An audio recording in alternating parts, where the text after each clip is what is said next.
Student, today we start pair of linear equation in two variable. Linear equation और दूसरा word है two variable. As you know that its general form is ax plus by plus c equal to 0. Ax plus by plus c equal to 0. X and y. Where two variables are x and y. We have in this chapter we are studying about the two variables. तो यहाँ पे दो variable हैं x और y and a is the coefficient of x and b is the coefficient of y. ये आपको याद रखना है, a किसका कोफिशिएंट है और b किसका कोफिशिएंट है. अब हम यहाँ पे अब look at here a1x plus b1y plus c1 equal to 0, a2x plus b2y plus c2 equal to 0. अब ये दो इक्वेशंस क्यों लिखी है? क्योंकि यहाँ पे इस चैप्टर में हम जब सॉल्व करेंगे तो पेयर ऑफ लीनियर इक्वेशंस को सॉल्व करेंगे. पेयर जनरल फॉर्म आपको बताइए होती है ax plus by plus c, लेकिन यहाँ पे लिखा हुआ a1 b1 c1. दूसरी इक्वेशन के लिए लिखा है a2 b2 एंड c2. वो इसीलिए लिखा है ताकि डिफरेंशिएट हो जाए कि फर्स्ट इक्वेशन कौन सी है और सेकंड इक्वेशन कौन सी है. a1x है, इसका मतलब है कि फर्स्ट इक्वेशन के x का कोफिशिएंट है a1 और फर्स्ट इक्वेशन के y का कोफिशिएंट है b1 और c1 जो है वो फर्स्ट इक्वेशन की कांस्टेंट टर्म है. ऐसे दूसरी जो इक्वेशन है उसका x का कोफिशिएंट a2, y का कोफिशिएंट b2 और जो कांस्टेंट टर्म है वो हो गई c2. एग्जाम्पल हम देख लेते हैं. 2x plus 3y plus 6 equal to 0. ये हो गई एक first equation. Second equation is 3x plus 4y plus 5 equal to 0. तो ये दो इक्वेशंस हो गई linear equation of two variable. Two variables are x and y and these are 2 and 3 are coefficient of x and y, or in this second equation 3 and 4 are the coefficient of x and y. Now first of all we understood what is a1 b1. Now if you understood then tell me what is a1. I already explained you that a1 is the coefficient of x in first equation. तो a1 is 2. Now what is a2? a2 is the coefficient of x in second equation. So the value of a2 is 3. Now what is b1? b1 is the coefficient of y in first equation. So b1 is 3. Now what is b2? Now we easily understand that b2 is 4.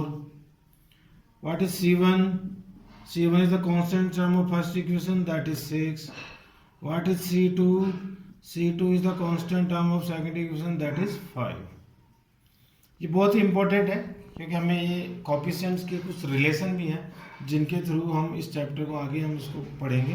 तो आपको पता होना चाहिए a1 b1 c1 और a2 b2 और c2 क्या है. इस पूरे चैप्टर में हम सॉल्व करेंगे पेयर ऑफ लीनियर इक्वेशंस को. सिंगल इक्वेशन को हम सॉल्व नहीं करेंगे. जब भी दो इक्वेशन होंगी वो पेयर्स में होंगी, मतलब दो इक्वेशन होंगी जिनको हम सॉल्व करेंगे. और ये जो इक्वेशंस है वो अपने कोफिशिएंट के साथ कुछ वैल्यूज जो हैं वो कुछ प्रॉपर्टीज शो करती हैं, इसलिए हमने इनको डिस्कस पहले किया है ताकि आपको ये पता लगे कि a1 a2 b1 b2 और c1 c2 क्या होते हैं. इस चैप्टर में हम सॉल्व करेंगे लीनियर इक्वेशंस को. और व्हाट इसका मतलब है हम सॉल्व करेंगे तो हम सॉल्व करते समय हमेशा दो इक्वेशन फॉर्म करेंगे और दोनों को हम इसको सॉल्व करेंगे. नेक्स्ट वीडियो में हम देखेंगे इनके linear equation of two variable को सॉल्व करने के methods. Yes dear student, today we will discuss about the method to solve pair of linear equation in two variables. There are two methods. First is graphical method and the second one is algebraical method. First of all we discuss about graphical method, but before doing the graphical method or we have to discuss about the graphical method, we have to show some properties, discuss some properties about the coefficient of x and y. As you know that the general form is ax plus by plus c equal to 0, or the and another equation is also in the form of ax plus by plus c equal to 0, and we differentiate with a1, b1 and c1, a2, b2 and c2. So these are the pair of two equations. So before doing the graphical method, we have discussed some properties of coefficient of x and y. For this we have to take some example. Look at here. If a1 upon a2 is not equal to b1 upon b2. Here are two equations are 2x plus 3y plus 4 equal to 0, and second equation is 3x plus 4y plus 5 equal to 0. Now do you know what is a1? Now we discuss about the a1 upon a2. What is a1 upon a2? a1 is 2 and a2 is 3. So it is 2 upon 3. Now you know that what is b1 upon b2? b1 is the coefficient of y. So b1 is 3 and b2 is 4. When we see the a1 upon a2 and b1 upon b2, so you look at here that a1 upon a2 is not equal to b1 upon b2. Why it is not equal to a1 upon a2 with b1? Because a1 upon a2 is 2 upon 3 and b1 upon b2 is 3 upon 4, and they are not equal. So if the coefficient of a1 b and b1 or a1 b1 or b2 is not equal, then the given equations show in a graph these are intersecting lines. It means when we draw the graph in a graph paper, so these two lines are intersect at one point. Then what is the meaning? It means they have unique solution.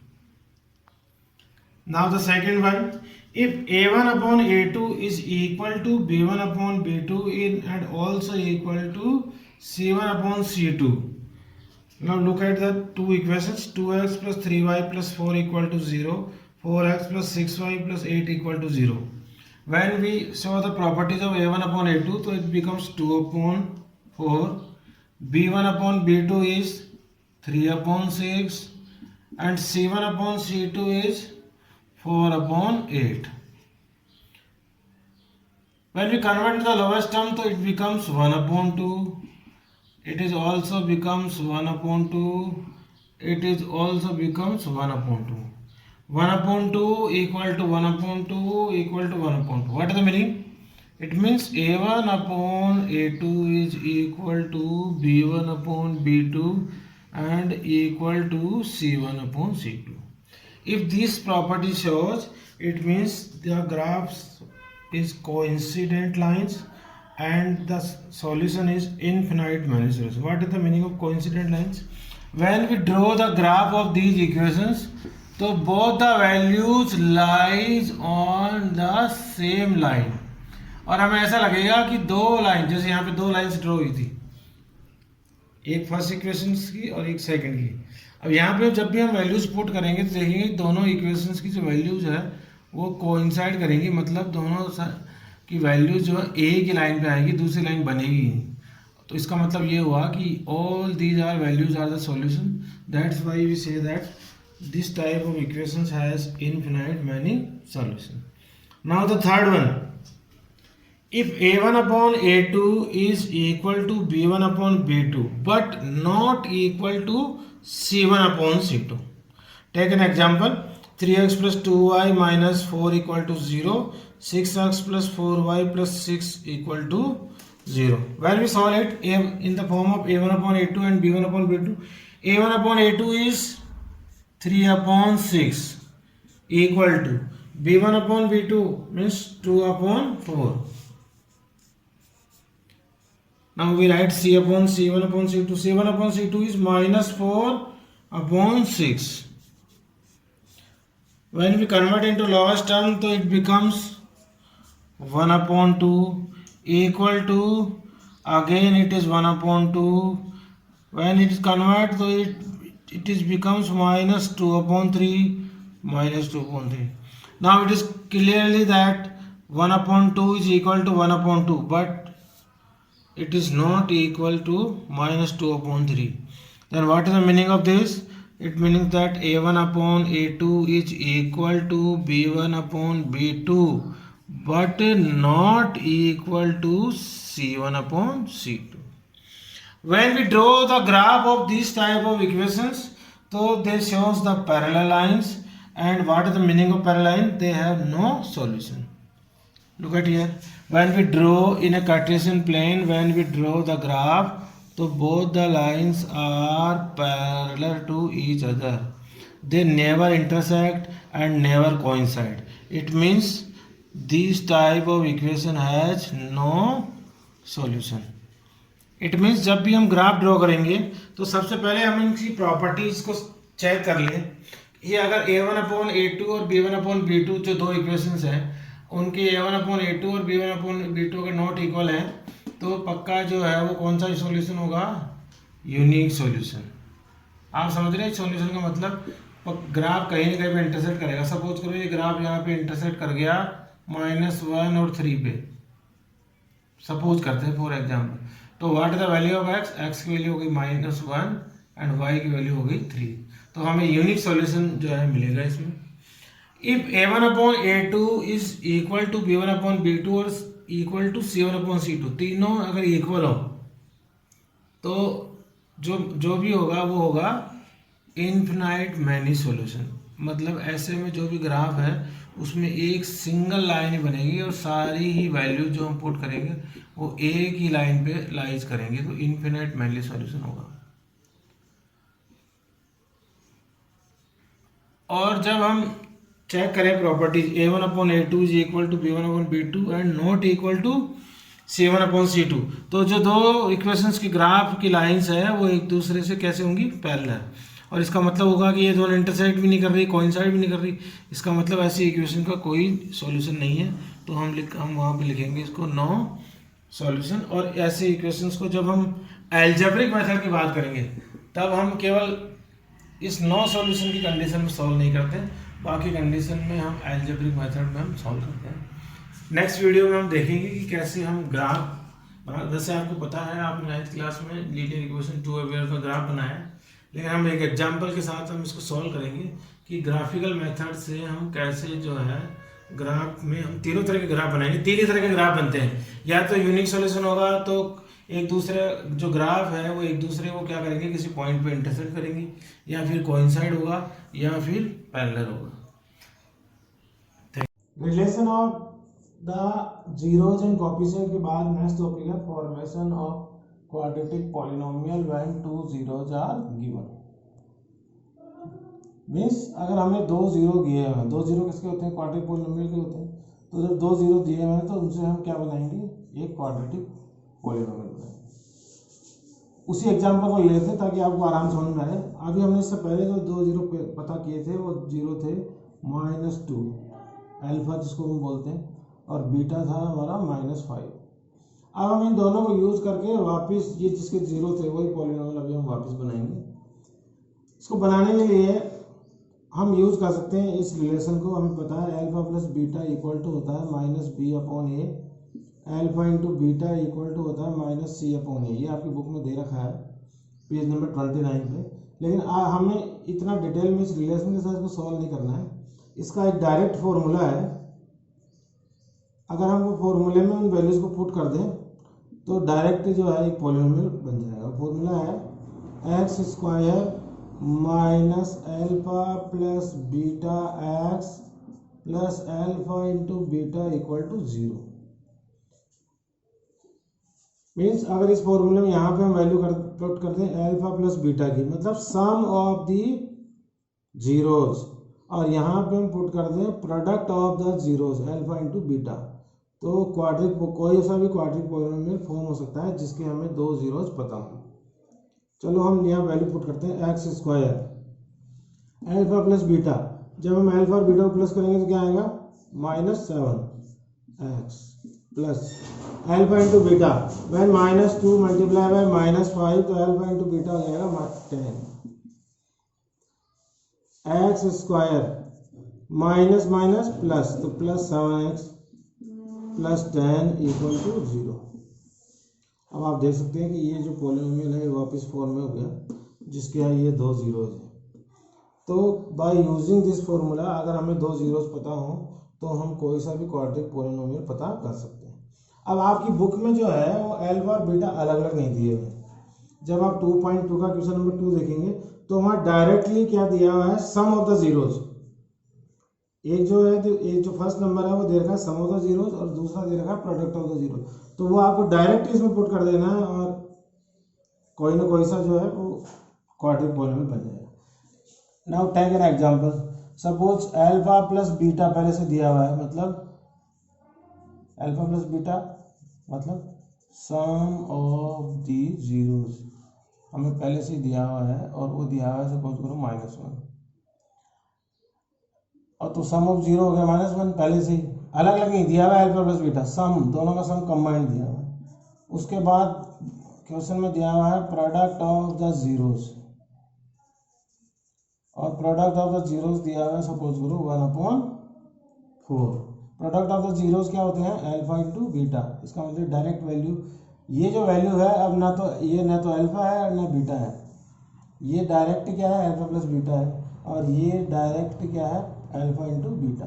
तो इसको direct put कर देंगे, x square minus alpha plus beta जो formula है हमारा x plus alpha into beta equal to 0।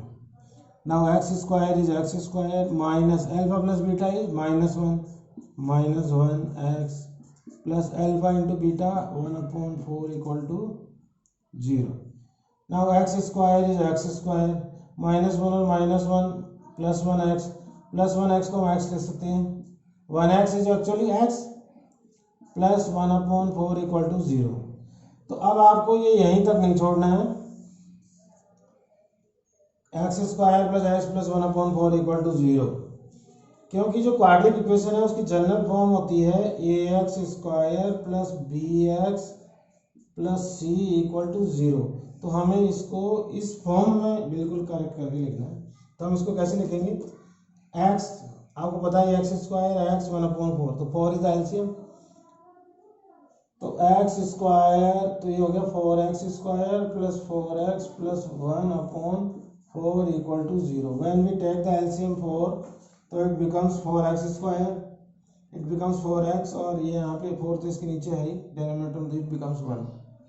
तो ये हो गया 4x square plus 4x plus 1 equal to 0। ये 4 कहाँ गया, व्हेन वी क्रॉस मल्टीप्लाई तो इट बिकम्स 0। तो जो करेक्ट क्वाड्रेटिक इक्वेशन है वो ये होगी। तो हमें 2 जीरोज पता हो या सम ऑफ द जीरोज पता हो तो we can easily form the quadratic equation.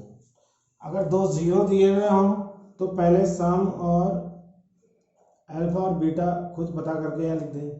अगर डायरेक्टली अल्फा प्लस बीटा और अल्फा इंटू बीटा दिया हो तो डायरेक्ट फॉर्मूले पुट कर दें और क्वाड्रेटिक इक्वेशन बन जाएगी। जो ये दोनों टॉपिक हमने पढ़े हैं उसके अकॉर्डिंग आप एक्सरसाइज 2.2 क्वेश्चन नंबर 1 एंड 2 आराम से सोल्व कर सकते हैं। क्वेश्चन नंबर 1 में आपको पता करना है जीरोज एंड रिलेशन, जो हम आपको बता ही चुके हैं, और क्वेश्चन नंबर 2 में आपको करना है formation of quadratic equation. Thank you. हाँ तो स्टूडेंट, इससे पहले जो क्लास है उसमें हमने आपको बताया कि कैसे हम कोई इक्वेशन फॉर्म करते हैं, आपको वो समझ आया होगा। लेकिन मैं आपको एक्सरसाइज 3.1 जो है उसके 3 क्वेश्चन है उसमें, तो ये सबसे पहला क्वेश्चन है। मैं बता रहा हूँ कि आप कैसे जो है फॉर्म कर सकते हैं। तो मैं इसमें इक्वेशन भी फॉर्म करी गई है और उसको सॉल्व भी किया है, तो वो आपको बता रहा हूँ। आफ्ताब टेल्स हिज डॉटर, मैंने बताया था आपको कि क्वेश्चन को पूरा नहीं पढ़ना है, तो उसी मेथड से हम बता रहे हैं आपको वापस। आफ्ताब टेल्स हिज डॉटर, अब देखिए यहाँ पे 2 नाम हो गए, एक तो आफ्ताब और एक डॉटर। तो मैंने बताया था वो सबसे पहला काम है क्या करना है। सबसे पहला काम यहीं से शुरू होगा कि हम किसी एक की एज को, एज का क्वेश्चन है जब आप आगे पढ़ेंगे तो आफ्ताब टेल हिज डॉटर, तो मतलब एक जना तो इसमें आफ्ताब है और एक उसकी डॉटर है। तो सबसे पहले हम क्या करेंगे, क्वेश्चन बाद में, सिचुएशन बाद में होगी, कंडीशन बाद में होगी, उससे दो इक्वेशन बनेगी। तो सबसे पहले इन दोनों को दो वेरिएबल में चेंज करना है। तो let the present age of Aftab be x. यहाँ पे जब भी एज का क्वेश्चन होता है तो हम किसको कंसिडर करते हैं, प्रेजेंट एज को, क्योंकि कई बार इससे पहले और बाद की एज की भी बात होती है, तो हमेशा हम प्रेजेंट एज को कंसिडर करते हैं एक्स। तो लेट द प्रेजेंट एज, तो एक जो जना है आपका उसकी एज को हमने ले लिया है x, and the present age of daughter be y. तो डॉटर की एज हो गई वाई और आफ्ताब की हो गई एक्स। ये यहाँ पे सबसे पहला काम जो करना है, एक को एक्स और एक को वाई, वो कंप्लीट होता है। अब उसके बाद हम पढ़ेंगे तो देखेंगे कि हर क्वेश्चन में, जैसे इस क्वेश्चन में है वैसे सारे क्वेश्चंस में दो कंडीशन है। फर्स्ट कंडीशन यहीं से शुरू हो गई, 7 years ago। 7 years ago मतलब 7 साल पहले।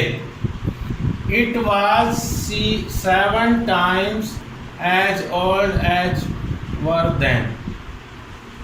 7 years ago, 7 years ago के बारे में है, और ये हमने जो पता किया है वो तो प्रेजेंट एज थी। तो सबसे पहले हम 7 years ago जो एज है वो पता करेंगे। तो एज ऑफ आफ्ताब होगी x - 7, क्योंकि अभी x है तो 7 साल पहले कितनी रही होगी उसकी, x - 7। ऐसे ही जब डॉटर की एज अभी y है तो उसकी भी 7 साल पहले की होगी, तो एज ऑफ डॉटर हो जाएगी 7 साल पहले y - 7। अब ये मतलब इसमें प्रेजेंट एज की कंडीशन जो है वो नहीं दी हुई है, आगे ये क्वेश्चन में दी हुई है, उसके 7 years ago की कंडीशन दी हुई है। 7 years ago क्या था, आई मतलब आफ्ताब जो था वो अपनी डॉटर से 7 times बड़ा था। तो आफ्ताब की एज हो गई x - 7 और डॉटर की एज हो गई y - 7। और यहाँ पे आपको पता है जब भी इक्वेशन बनती है तो किसकी बनती है, इक्वल टू की।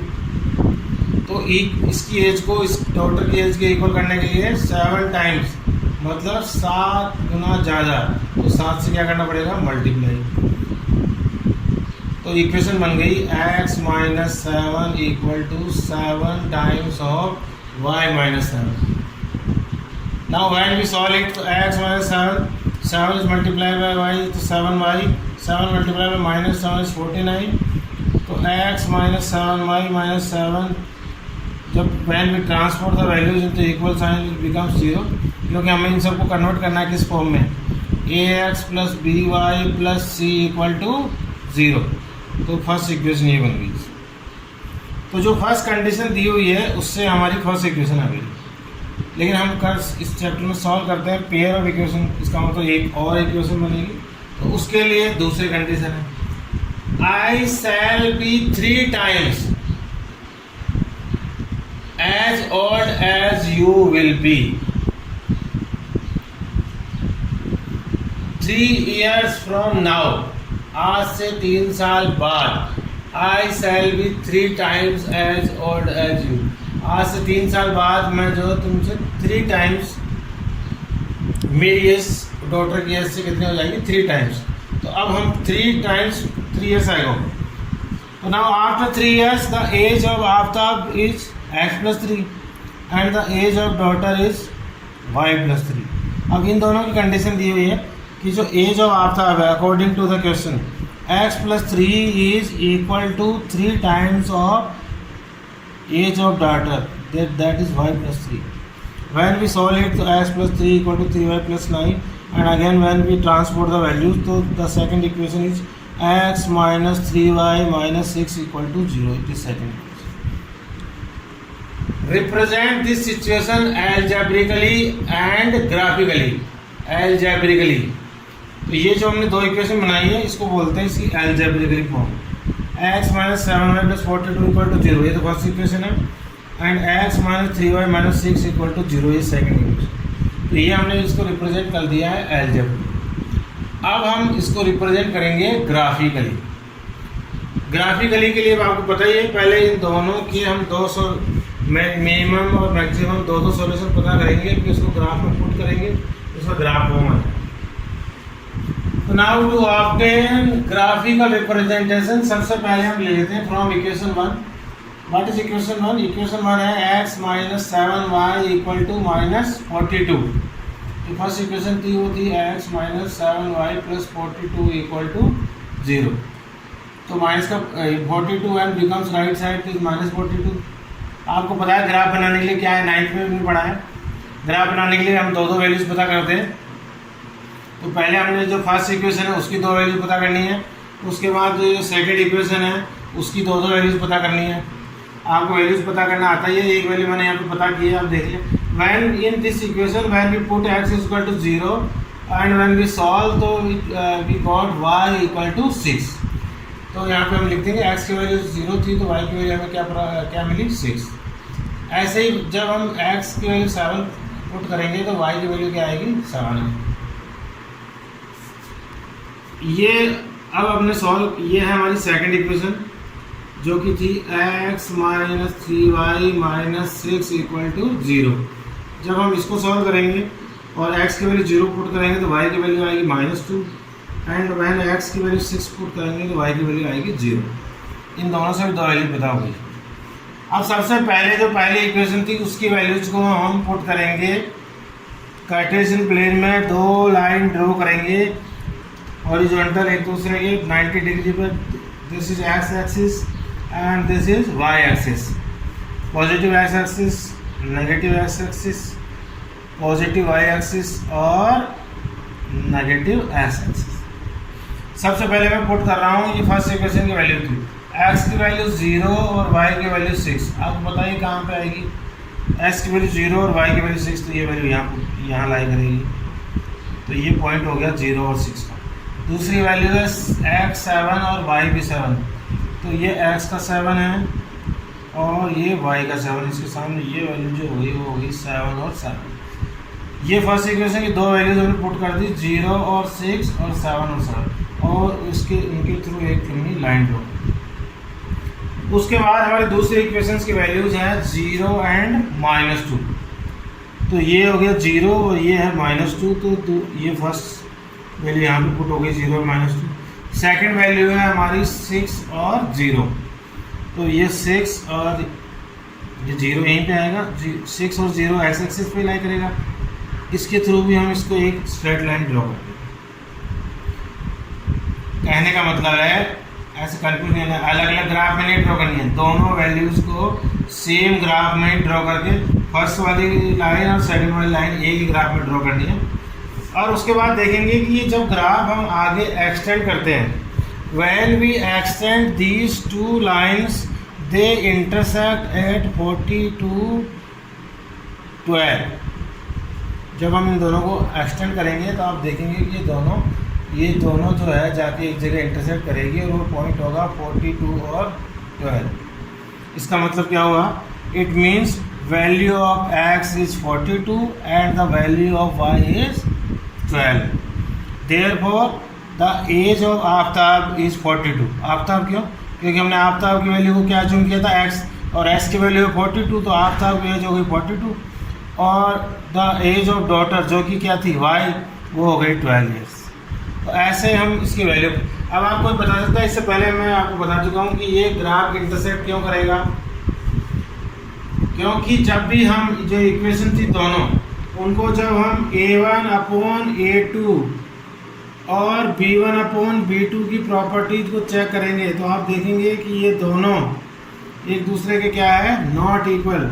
और मैं आपको पहले बता चुका हूँ कि when a1/a2 is not equal to b1/b2, तो उन इक्वेशंस का कौन सा ग्राफ बनता है, या उनकी जो लाइन है वो हमेशा कौन सी बनती है, इंटरसेक्टिंग लाइंस होती है। और ऐसी इक्वेशंस का यूनिक सॉल्यूशन होता है। यूनिक सॉल्यूशन मतलब पक्का ये दोनों इंटरसेक्ट करेंगी और हमें x और y की वैल्यू जो है वो इन दोनों के थ्रू मिलेगी। तो जब भी ग्राफ इंटरसेक्ट करेगा तो पक्का x और y की वैल्यू होगी। और ये फर्स्ट इक्वेशन था वो ऐसा था जिसमें दोनों इंटरसेक्ट कर रही है। आगे हम आपको मैं और बताऊंगा इसी 3.1 का क्वेश्चन नंबर 2 और 3 भी सॉल्व करेंगे, तो आप देखेंगे कि वो दोनों अलग तरह के ग्राफ हैं, एक में पैरेलल लाइन बनेगी और एक में कोइंसाइड बनेगी। इसलिए ये तीनों क्वेश्चन इसलिए सॉल्व कर रहे हैं कि आपको तीनों तरह के ग्राफ भी बता देंगे और इक्वेशन जो है वर्ड प्रॉब्लम को पढ़ के हम कैसे बनाते हैं ये भी आप यहाँ से समझ सकते हैं। ताकि आगे जो भी जितने भी एक्सरसाइज हैं उन सब में आप इक्वेशन फॉर्म कर सकें। Student, today we start the algebraic methods of the solving of linear equation of two variable. The first method is substitution method. नाम से पता है सब्स्टिट्यूशन मतलब किसी एक वैल्यू को किसी दूसरी एक इक्वेशन में से किसी एक की वैल्यू पता करके दूसरी इक्वेशन में हम उसको क्या करेंगे, सब्स्टिट्यूट करेंगे। इस मेथड को हम समझते हैं एग्जांपल से। Let the two equations are x plus y equal to 16. This is the first equation. X minus y equal to 4, ये हमारी हो गई सेकंड इक्वेशन। और इसको हम सॉल्यूशन कर रहे हैं बाय सब्स्टिट्यूशन मेथड से। इस मेथड में क्या करना होता है, किसी भी एक इक्वेशन से, चाहे जरूरी नहीं कि फर्स्ट से सेकंड या सेकंड है फर्स्ट जो भी हो, किसी भी एक इक्वेशन में से x या y की वैल्यू पता करके किसी दूसरी इक्वेशन में हमें सब्स्टिट्यूट करनी होती है। अगर हमने कोई वैल्यू इक्वेशन 1 में से पता की है तो उसको इक्वेशन 2 में सब्स्टिट्यूट करना है, और अगर किस इक्वेशन 2 से हमने सब्स्टिट्यूट वैल्यू पता की है तो उसको इक्वेशन 1 में सब्स्टिट्यूट करना है। अब देखिए यहाँ पे देखो, फ्रॉम इक्वेशन 1 मैंने जो इक्वेशन 1 है उसको यूज किया है। इक्वेशन 1 है x plus y equal to 16। तो इसमें से मैंने x की वैल्यू पता कर ली, तो x इक्वल टू होगा 16 माइनस वाई। ये जो प्लस वाई है उधर गया तो क्या हो गया, माइनस वाई। तो ऐसा करने पर मुझे x की वैल्यू पता होगी, x इक्वल टू हो गया 16 माइनस वाई। अब ये जो x की वैल्यू है मैंने किस इक्वेशन में से पता की थी, इक्वेशन 1 में से। तो मैंने आपको बताया कि अगर आपने इक्वेशन 1 में से पता की है तो उसको किस में पुट करना है, इक्वेशन 2 में। तो put in the value of x in equation second. Equation second जो थी वो थी हमारी x minus y equal to 4, और x की वैल्यू आई 16 माइनस वाई। तो हमने x की जगह पुट कर दी, x की जगह पुट कर दी 16 माइनस वाई, और माइनस वाई तो एज इट इज है यहाँ पे इक्वल टू 4, और बाद में उसको सॉल्व कर लिया तो ये हो गया minus y and minus y हो गया माइनस 2y। 4 इक्वल टू के ऑलरेडी उधर ही है, ये माइनस प्लस का 16 उधर गया तो हो गया माइनस का 16, minus 2y। 4 minus 16 becomes minus 12, minus 2y minus 12, तो y इक्वल टू हो गया 12 माइनस 2, माइनस माइनस हो गया कैंसिल आउट, तो y की वैल्यू आ गई 6। यहाँ पे हमें दोनों की वैल्यू पता करनी है, x और y की वैल्यू आ गई 6। अब उसके बाद क्या करना है, किसी भी इक्वेशन में y की वैल्यू रख दो तो हमें x की वैल्यू पता हो जाएगी। Now put the value of y in equation 1। सब इक्वेशन 1 थी x plus y equal to 16, x plus 6, y की जगह मैंने पुट कर दिया है 6, क्योंकि y की वैल्यू हमें पता हो गई थी 6 है, और इक्वल टू 16, और जब वाइट द ट्रांसपोर्ट हमने सोल्व किया तो x इक्वल टू आ गया 10। तो ऐसे हमें दोनों वैल्यू पता हो गई, x की वैल्यू आ गई 10 और y की वैल्यू आ गई 16। बहुत ही ईजी मेथड है, बस किसी एक इक्वेशन में से x या y, अभी अगर हम पहले y की वैल्यू भी सब्स्टिट्यूट कर सकते हैं, जैसे जरूरी नहीं x की है, बस करना है कि किसी एक इक्वेशन में से x या y की वैल्यू पता करके दूसरे में क्या कर देनी है, सब्स्टिट्यूट। उसके बाद कोई एक की वैल्यू पता हो जाए, दूसरे की वैल्यू पुट कर दो, तो y की वैल्यू जैसे हम यहाँ पे y की वैल्यू पता होगी तो y की वैल्यू पुट करते x की हो जाएगी। अगर पहले x की वैल्यू पता हो जाएगी तो x की वैल्यू पता करते y की वैल्यू पता हो जाएगी। बहुत ईजी मेथड है, इस मेथड को हम बोलते हैं सब्स्टिट्यूशन मेथड। ये मेथड जब भी यूज करना है जब a1 upon a2 is equal not equal to हो b1 अपॉन b2, क्योंकि हमने आपको पहले बताया इसी केस में हमें क्या फाइंड आउट होता है, यूनिट सॉल्यूशन। बाकी कोई भी इक्वेशन हो उनको सॉल्व नहीं करना है, उनके लिए केवल लिख के दे देना है कि ये इनका a1 upon a2 not equal to b1 upon b2 नहीं है, इसलिए या तो ये नो सॉल्यूशन है या फिर infinite manual solution.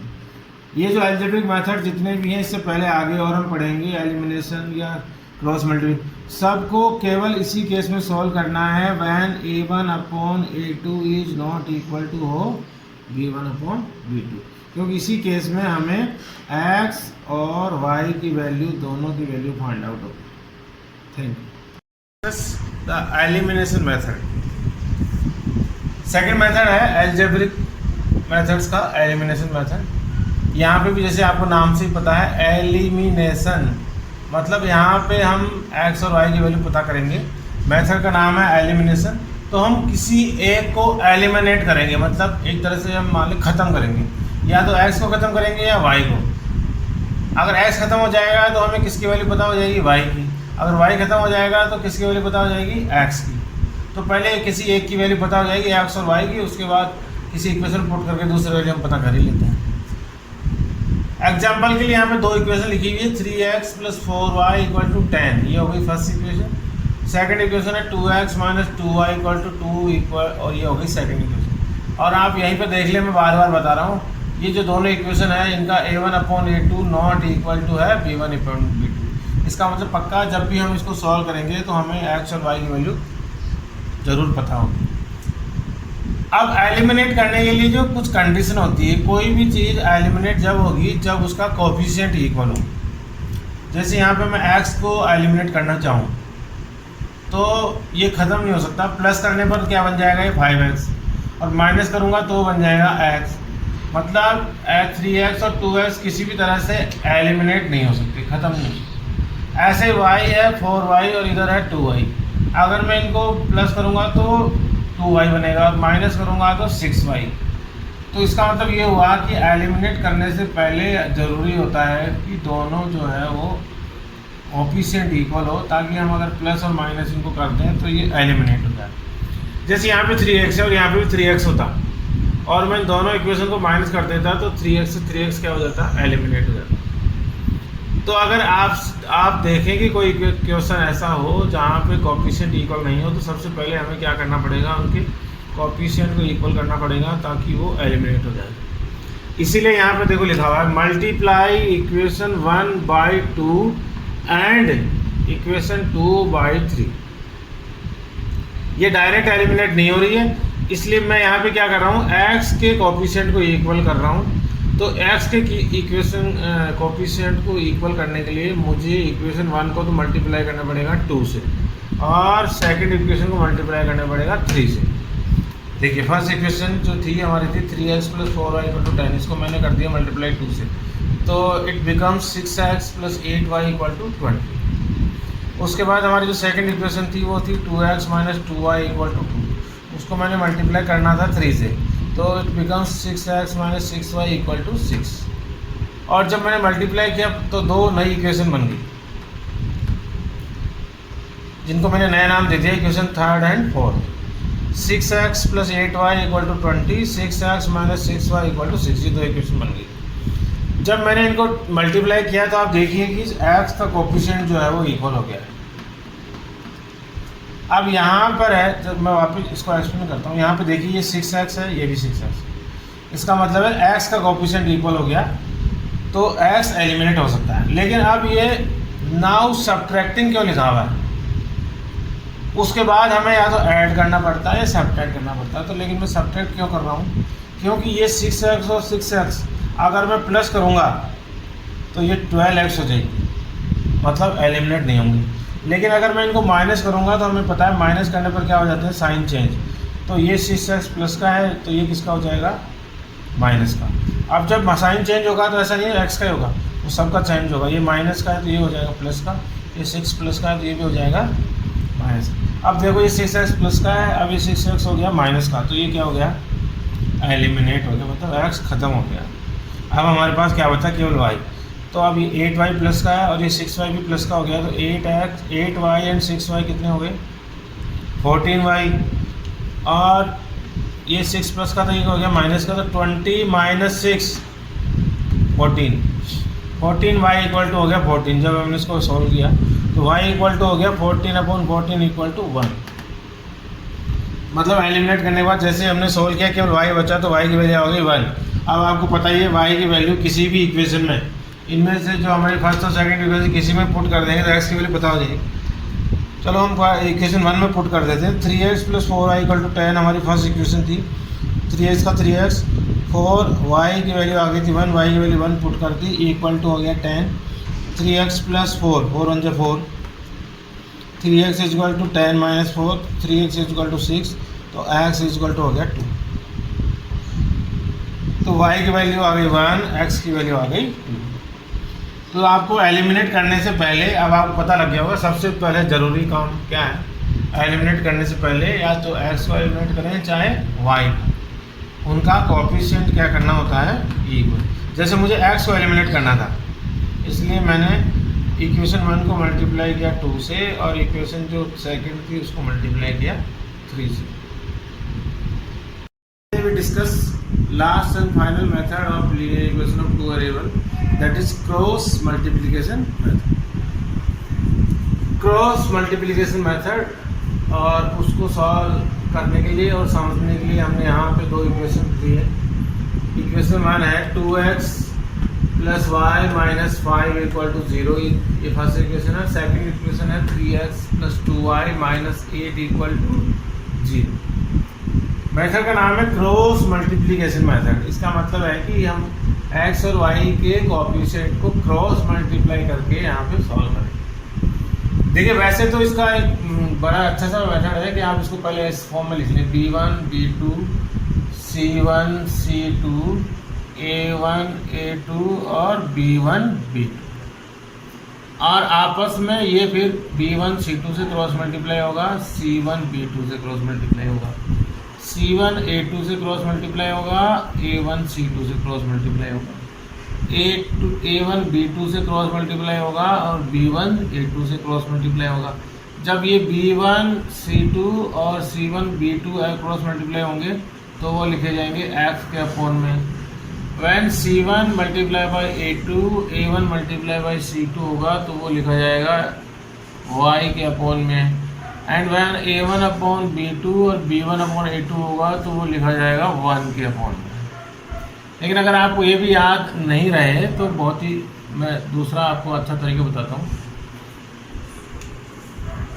x upon, अब आपको ये याद नहीं रहे तो x के अपॉन में क्या लिखना है। जब x के अपॉन में लिखना है तो x को भूल जाओ,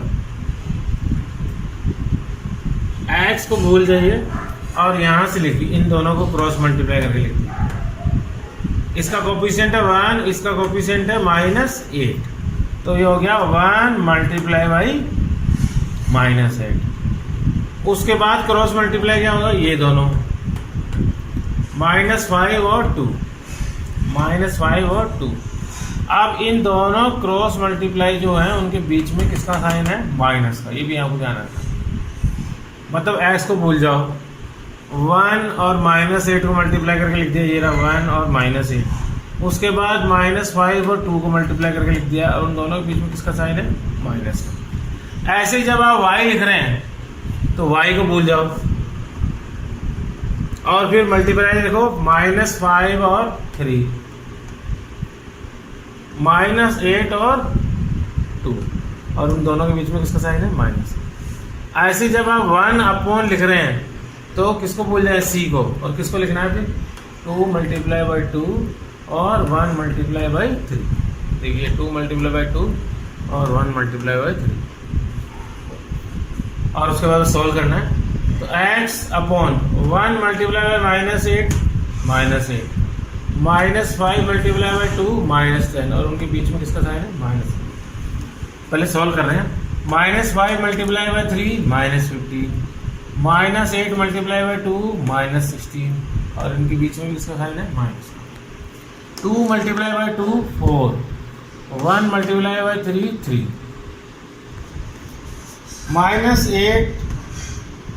-8 हो गया, -10 से पहले किसका साइन है, माइनस का, तो ये हो गया प्लस का था।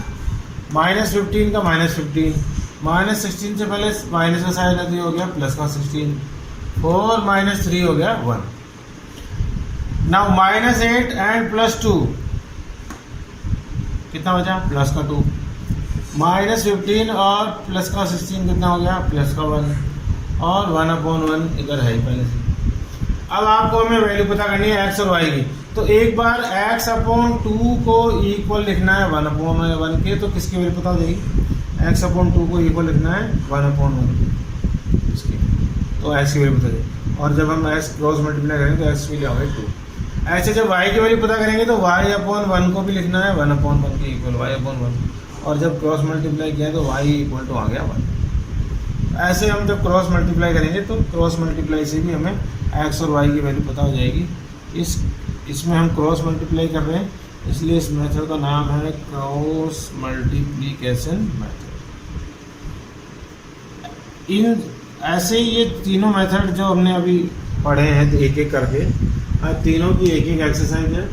इन सब एक्सरसाइज से पहले एक एक एग्जाम्पल भी सोल्व किया हुआ है, तो वहाँ पे भी आप देखें, इस वीडियो को देखने के बाद तो आपको पूरा अंडरस्टूड है।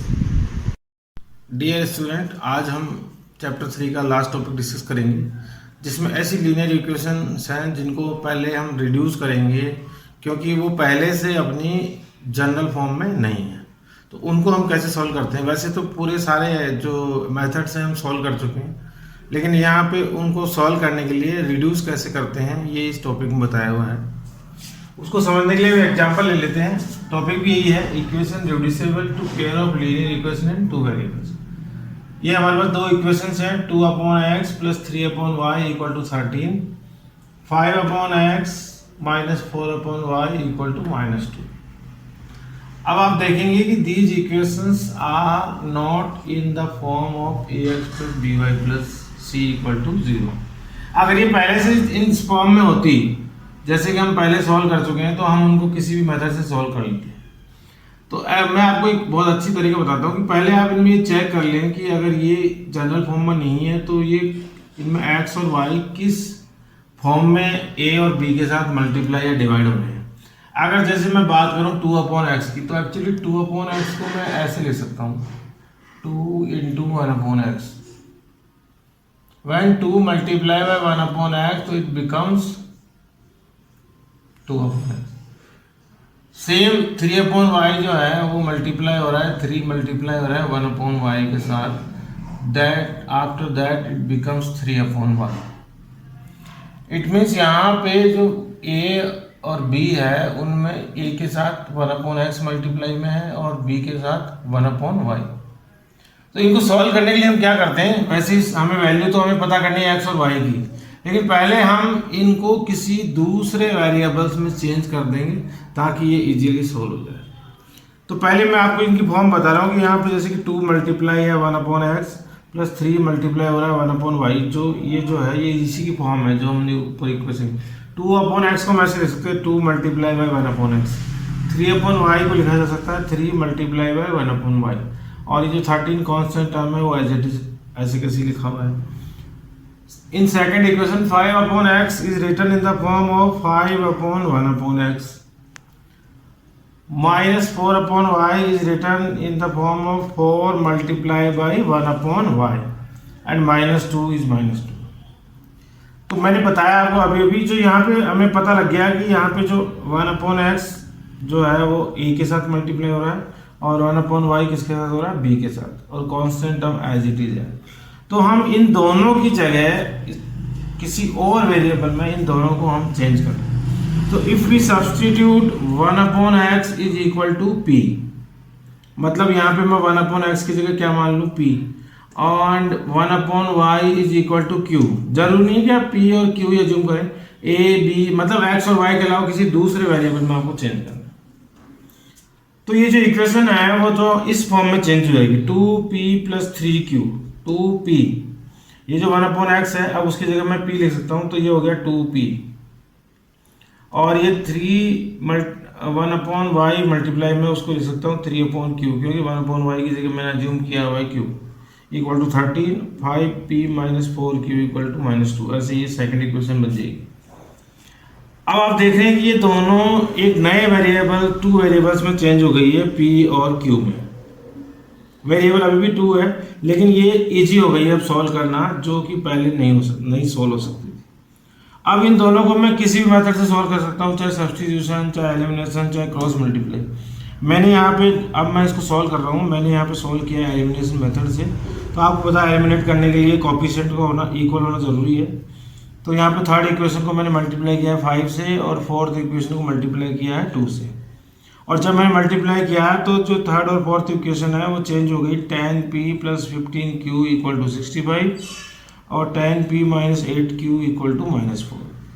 अब मैं इसको जब सब्स्टिट्यूट एलिमिनेट करूँगा p को, तो मुझे क्या करना पड़ेगा, इनको सब्ट्रैक्ट करना पड़ेगा, और सब्ट्रैक्ट करते समय हम क्या करते हैं, साइन चेंज। तो ये माइनस का हो जाएगा, ये प्लस का हो जाएगा, और ये भी प्लस का हो जाएगा। ऐसे करने पर 10p प्लस का और ये 10p माइनस का, ये कैंसिल, 15q प्लस का है और 8q भी प्लस का हो गया है।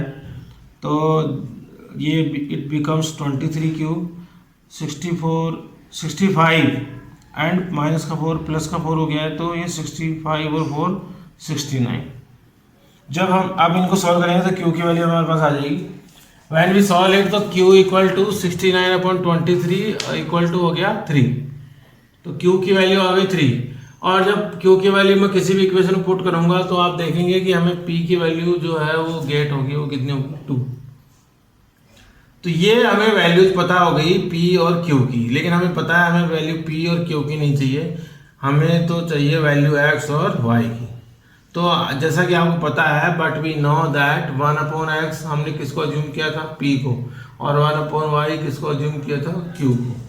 तो अगर मैं 1/x की 1/x इजिकल टू p है और p की वैल्यू हमने फाइंड आउट कर ली, तो 1/x इजिकल टू क्या लिखा जा सकता है 2, और 1/y इक्वल टू क्या था q, तो q की वैल्यू क्या थी 3, तो 1/y इक्वल टू हो गया 3। और जब हम इसको क्रॉस मल्टीप्लाई से सॉल्व करेंगे तो x की वैल्यू आएगी 1/2 और y की वैल्यू आएगी 1/3। तो x और y की वैल्यू हमें फाइंड आउट हो गई। ये इस टॉपिक में हमें यही देखना है कि ये इक्वेशंस जो पहले से अपनी जनरल फॉर्म में नहीं हो तो उनको पहले किसी दूसरे वेरिएबल में चेंज कर लें, जैसे कि मैंने इस एग्जांपल में किया है। दूसरे वेरिएबल यूज किए हैं p और q। आप चाहें तो a और b और x और y के अलावा कोई सा भी वेरिएबल ले सकते हैं, और आप देखें उनकी वैल्यू जब पता होगी तो उनको वापस उसमें पुट कर दें और हमें x और y की वैल्यू पता हो जाएगी। Thank you. हम सॉल्व करेंगे चैप्टर 3 का एग्जांपल 19, जो कि बहुत इंपॉर्टेंट है क्योंकि इसमें डाउन स्ट्रीम और अप स्ट्रीम जो दिया हुआ है वो काफ़ी लोग पूछते हैं कि वो कैसे जो है इसका इक्वेशन बनेगी। क्वेश्चन है, ए boat goes 30 kilometre up stream and 44 kilometre down stream in 10 hours. मतलब एक बोट है जो 30 किलोमीटर तो जा रही है अप स्ट्रीम, मतलब स्ट्रीम से अपोजिट डायरेक्शन में, ऐसे मान लें आप इसको, और 44 किलोमीटर जा रही है डाउन स्ट्रीम, मतलब जिधर स्ट्रीम जा रही है उसी साइड में। अब आप समझिए कि जब कोई बोट है तो उसकी खुद की भी स्पीड होती है, और अगर कोई स्ट्रीम है मतलब जो धारा बह रही है नदी में या किसी में तालाब में, तो उसकी भी कुछ स्पीड होती है। तो जैसे ही वो बोट डाउन स्ट्रीम मतलब स्ट्रीम की डायरेक्शन में जाएगी तो उसकी स्पीड में स्ट्रीम की स्पीड भी ऐड हो जाती है, तो उसकी स्पीड बढ़ जाएगी। लेकिन जब वो अप स्ट्रीम जाएगी तो जो बोट की स्पीड तो सपोज करो इधर है और स्ट्रीम की स्पीड इधर है, तो वो एक दूसरे को क्लैश करेगी, मतलब वो उसको माइनस करेगी। बस थोड़ा सा इसमें यही समझना था। और क्योंकि ये डिस्टेंस और टाइम का क्वेश्चन है तो इसमें जो इक्वेशन बनेगी वो टाइम की बनेगी। तो ये दोनों एक ही जगह पे हो रहा है, 30 किलोमीटर अप स्ट्रीम और 44 किलोमीटर डाउन स्ट्रीम, दोनों में टाइम कितना लग रहा है 10 आवर्स। तो इससे हमारी फर्स्ट इक्वेशन बन जाएगी। फिर दूसरी कंडीशन दी हुई है, इन 13 hours it can goes 40 kilometre up stream. आप समझ रहे हैं बस का मतलब, and 55 kilometre down stream. Down stream मतलब स्ट्रीम की डायरेक्शन। हमें बतानी है speed of the stream and that of the speed of the boat. इसका मतलब इसमें दो चीजें, स्ट्रीम भी है और बोट भी है। तो सबसे पहला काम, let the speed of the boat in still water be x kilometre. Boat की स्पीड सपोज करो x किलोमीटर है और स्पीड ऑफ स्ट्रीम जो है वो है y किलोमीटर। तो अभी मैंने बताया, then according to the problem जो हमें दी है मैंने आपको एक्सप्लेन किया, speed of the boat in downstream जो हो जाएगी x प्लस वाई। अब आपको समझ में आ गया होगा यहाँ पे x प्लस वाई क्यों हुआ है, क्योंकि ये किसकी स्पीड थी, बोट की इन स्टिल वाटर, और ये किसकी स्पीड है, स्ट्रीम की। तो दोनों, जब वो बोट स्ट्रीम की डायरेक्शन में जाएगी, डाउन स्ट्रीम मतलब स्ट्रीम की डायरेक्शन, तो दोनों की स्पीड क्या हो जाएगी, प्लस। ऐसे ही जब बोट डाउन अप स्ट्रीम जाएगी तो speed of the boat in upstream, तो वो दोनों हो जाएगी x minus y kilometre per hour. And we know that time, जैसा कि मैंने बताया आपको इसमें टाइम की इक्वेशन बनती है, तो टाइम इक्वल टू होता है डिस्टेंस अपॉन स्पीड। तो इन द फर्स्ट केस, जो फर्स्ट केस दिया हुआ था, डिस्टेंस कितनी 30 किलोमीटर और वो कहाँ पर है, अप स्ट्रीम, तो डिस्टेंस अपॉन स्पीड, तो डिस्टेंस हो गई 30 और स्पीड हो गई अप स्ट्रीम में कितनी है x minus y plus 44 kilometre down stream. तो 44 किलोमीटर डाउन स्ट्रीम में स्पीड कितनी, डिस्टेंस कितनी 44 किलोमीटर, स्पीड कितनी होगी एक्स प्लस वाई और equal to 10 is the time. दोनों में मिला के दिया हुआ है, इसे दोनों को हमने प्लस किया। डाउन स्ट्रीम और अप स्ट्रीम और डाउन स्ट्रीम दोनों में मिला के कितना टाइम लग रहा है 10 आवर्स।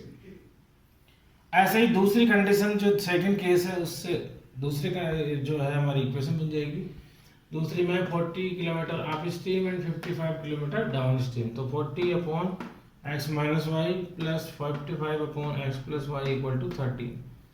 तो दोनों प्रॉब्लम से हमारी दोनों इक्वेशन बन गई। अब आपको पता ही है, हम इससे पहले पढ़ चुके हैं कि ऐसी प्रॉब्लम्स को हम कैसे सोल्व करते हैं। पहले हमें इनको रिड्यूस करना होता है। तो इन दोनों के साथ आप देखिए 30 के साथ एक्स माइनस वाई मल्टीप्लाई हो रहा है, 40 के साथ एक्स प्लस वाई, यहाँ पे भी एक्स माइनस वाई मल्टीप्लाई हो रहा है, यहाँ भी एक्स प्लस वाई। तो 1 अपॉन एक्स माइनस वाई को सपोज मैंने अज्यूम कर लिया है a and 1 upon x plus y को अज्यूम कर लिया है बी। इससे पहले हमने दो अलग वेरिएबल लिए थे, इससे पहले पी और क्यू। तो ऐसा जरूरी नहीं कि पी और क्यू लें, आपकी बुक में इसको वी यू और वी से सोल्व किया हुआ है। मैंने यहाँ पे जो वेरिएबल दो अलग लिए हैं वो लिए हैं ए और बी। तो ऐसा जरूरी नहीं है कि हम पी और क्यू लें, ए और बी लें, कोई सा भी वेरिएबल ले सकते हैं, लेकिन हमें इनको सोल्व करने के लिए किसी दूसरे वेरिएबल में चेंज करना पड़ता है, बस इतना सही है। तो हमने यहाँ पे ए और बी को अज्यूम कर लिया। तो अब जो फर्स्ट इक्वेशन है वो बन गई 30a plus 44b equal to 10।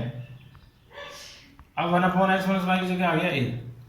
दूसरी इक्वेशन बन गई हमारी according to this 40a plus 55b equal to 30। अब हमारे को बहुत सारे मेथड पता है, सब्स्टिट्यूशन, एलिमिनेशन, क्रॉस मल्टीप्लिकेशन, कोई सा भी। तो जब हम इन दोनों को किसी भी मेथड से सॉल्व करेंगे तो हम देखेंगे ए की वैल्यू आएगी 1/5 और बी की वैल्यू आएगी 1/11। अगेन हमें ए और बी के लिए तो सॉल्व करना ही नहीं है, हमें सॉल्व करना है एक्स और वाई के लिए। तो हमें पता है, हमने 1/x माइनस वाई एज्यूम किया था किसको, ए को। 1/x प्लस वाई कौन था, बी। तो जब 1/x minus y equal to हो जाएगा 1/5, क्योंकि ए की वैल्यू क्या है 1/5 एंड 1/x प्लस वाई जो है वो हो जाएगा 1/11, क्योंकि 1/x प्लस वाई किसके इक्वल है, बी के, और बी किसके इक्वल है 1/11। अगेन ये एग्जांपल इसलिए जरूरी है कि इसमें अब दोबारा एक और इक्वेशन जब हम क्रॉस मल्टीप्लाई करेंगे तो आप देखेंगे कि ये इक्वेशन जब क्रॉस मल्टीप्लाई होगी तो बनेगी x minus y equal to 5, और इसको जब क्रॉस मल्टीप्लाई करेंगे तो ये बनेगी x plus y equal to 11। इसका मतलब अभी x और y की वैल्यू नहीं आई है, इसका मतलब एक ये वापस 2 वेरिएबल में चेंज हो गई है। अभी x minus y x plus y 2 variable हो गए x और y, जैसे a और b थे। तो इनको हम वापस सॉल्व करेंगे, और जब सॉल्व करेंगे तो हम देखेंगे कि x की वैल्यू आएगी 8 और y की वैल्यू आएगी 3। तो x हमने किसको माना था, तो hence the speed of the boat in still water is 8 kilometre, क्योंकि x किसकी थी, बोट की स्पीड थी।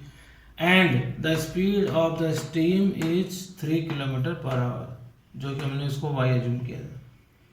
तो यहाँ पे जो समझने वाली चीज़ थी वो यही थी कि ये कैसे x प्लस वाई हो गया और कैसे यहाँ पे x माइनस वाई हो गया। अभी आपको समझ आ गया होगा। Thank you.